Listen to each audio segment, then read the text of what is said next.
This program follows a kind of logic which entails freeing you from the grip of old muscular contraction patterns, cultivating new, more sound, better coordinated ones, and integrating those movements that are being cultivated into the larger patterns of coordination. This section, straight and bent leg integration, is of the latter kind. It's an integration maneuver, very far-reaching in its effects, and its emphasis has to do with the movements at the waist and movements at the ankle and foot. So in each section, one leg will be doing one kind of action, generally a reaching action, and the other leg will do a kind of side bending and reaching of the foot, not of the whole leg, action. And in other words, you'd be either pointing your toes or lifting your foot up so the front of your foot approaches your knee without the knee bending. What you'll be doing here is combining movement elements that involve all of you, all the way from the ankles through the neck and shoulders. And if you're doing the tongue mudra as you do this exercise, all the way in to the center of your head. So it's a large scale movement. In this introduction, I'm showing you the meaning of some of the instructional terms so that when you go into the active lesson, you'll have clarity about what the instructions mean. The first of the movements have to do with the combination of foot position, either pointing or plantar flexing, or lifting the front of the foot toward the knee or dorsiflexing. That combined with foot turned inward movements and foot turned outward movements.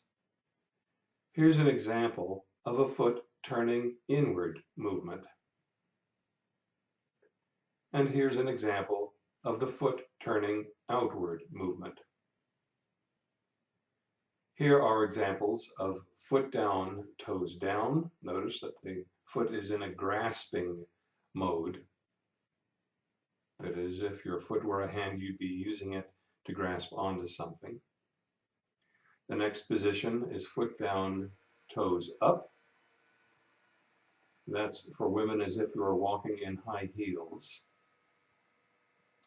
Men generally don't have that experience, so just observe the image.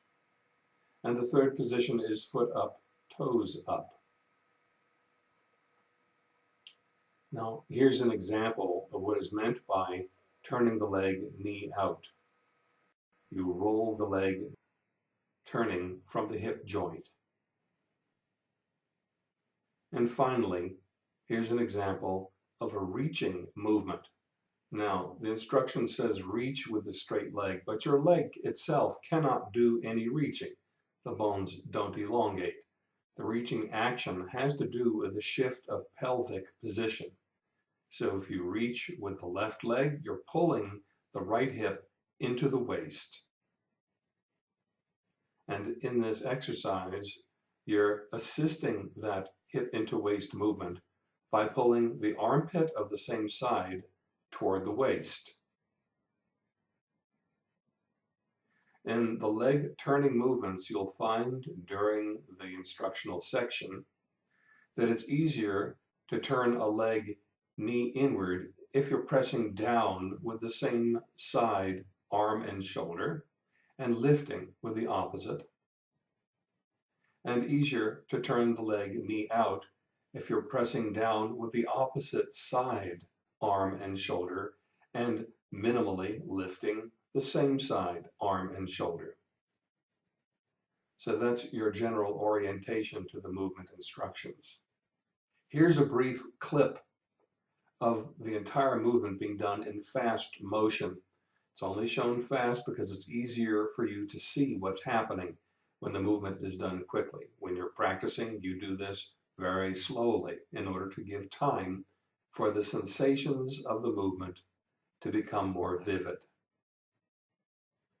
So with that, let's begin.